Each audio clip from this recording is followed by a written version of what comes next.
Alik dire. Ikaw na lang nabilin isa. Na. Unsa may plano niyo sa mong kinabuhi? Oh, wala gyud di ay. Alik dire be. Dapat na kay plano sa kinabuhi ba? Karong adlaw kung plano makasulat ko aning among gisulat ana.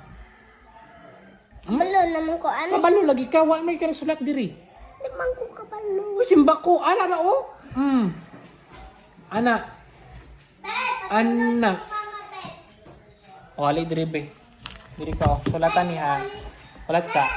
Ana. Sulat diri. Pero ako nangarison. Diara na sa time mo kay basahon tanaw niya basahon. Ako Diri ubos. nangarison. Diri ka sulat sa ubos. Ako nangarison. Ayaw na diri ka sa ubos. Ayaw dira ba diri ubos o babaw mo na.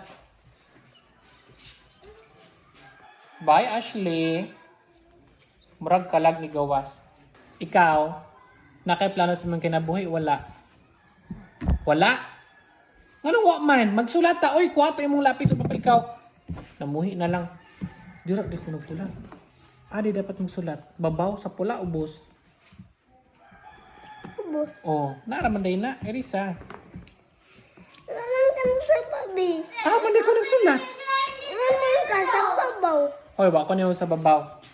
Unsa Grace? Lami ina eh. Buko. May naman yung classmates. Biya anak ni diri. Ay sa! Dili mao. Ingon ko magbaglis daan. Baglis daan ba? Tanawa ba? O, nagbaglis man ko anak. Padulong dadto. Saka dayon. Bison asa ni Jess babaw be. Ana o.